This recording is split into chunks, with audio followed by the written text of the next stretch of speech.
Ce double événement, dont le sujet principal est la dépigmentation volontaire de la peau, s'inscrit dans le cadre de la célébration de la Journée internationale des droits des femmes. L'initiative, en plus de promouvoir le nouvel ouvrage intitulé Marie-Claire de l'écrivain béninois Habib Dakogan, vise à interpeller la jeunesse sur le phénomène de la dépigmentation et amener les jeunes à renouer avec l'amour de la lecture.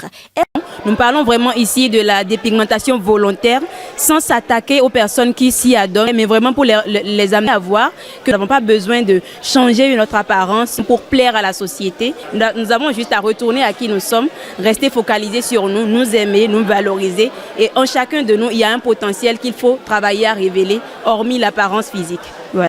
La perte de repères à laquelle est confrontée la jeunesse a été pour l'auteur Habib Dakogan une principale source d'inspiration. Il estime d'ailleurs qu'au-delà de la dépigmentation de la peau, il y a celle de l'âme. Il invite donc un retour à soi-même à tous égards. La thématique s'est imposée en cours d'écriture de mes histoires.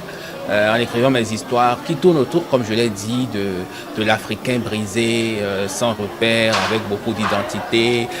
Donc c'est dans cette foulée que voilà, cette fille qui s'est laissée emporter par son miroir, parce que c'est le miroir qui lui a dicté la dépigmentation. Bon, donc voilà, quand je dis le miroir, c'est la conscience personnelle. Bon, donc j'ai voulu faire un livre d'intérieur de l'être humain pour l'interroger sur cet tropisme, c'est-à-dire ce qui le fait réagir. En réalité, nous sommes tous dépigmentés, comme je le dis, et tout ce que nous avons à faire, c'est de nous donner suffisamment de culture pour croire en nous-mêmes, pour croire en ce que nous produisons.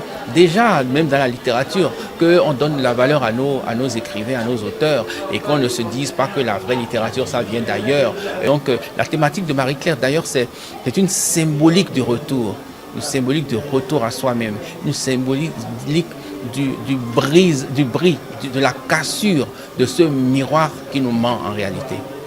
Les candidats au concours du compte-rendu de lecture dénommé « Livre ton livre » ont, dans une phase écrite, fait une analyse puis une critique de l'ouvrage. Ensuite, les 3 premiers de cette phase ont subi une épreuve orale à travers laquelle ils ont tenté de convaincre le public de se le procurer. La lauréate Caroline Sagui invite à la lecture qui, selon elle, transforme des vies. Aux passionnés de la lecture comme moi et surtout aux femmes, je nous demande de toujours oser.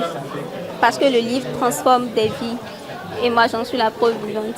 L'événement est soutenu par l'Institut national de la femme et le ministère des Affaires sociales et de la microfinance. La ministre, dans son allocution, a salué le courage de l'écrivain qui a osé porter sa plume dans la plaie béante que constitue dans la société le phénomène de la dépigmentation. À son tour, elle a invité les jeunes à la lecture. Cet ouvrage il vient un peu comme pour crever l'abcès de la dépigmentation auprès des jeunes filles, auprès des jeunes gens de façon générale, à travers l'histoire de cette jeune femme prénommée Marie-Claire qui, dans un contexte de concurrence amoureuse, n'a trouvé autre moyen de se faire valoir que de se dépigmenter le visage. Donc il s'agit en fait de conscientiser les filles, les femmes, même les hommes, sur les méfaits de la dépigmentation, sur les risques sanitaires auxquels ils peuvent être confrontés. Je ne peux pas aller vers la fin du discours sans évoquer le plaisir que j'ai de retrouver des livres et de donner ce symbole-là à la jeunesse, que nos TikTok et tout ça soient remplacés par la lecture, qu'on revienne à des fondamentaux. Et aujourd'hui, on constate malheureusement que la lecture est devenue comme un has-been. Revenons à la lecture, revenons à nos fondamentaux et je pense que cela nous fera un plus grand bien. Les 10 premiers de la phase écrite du concours ont également été primés.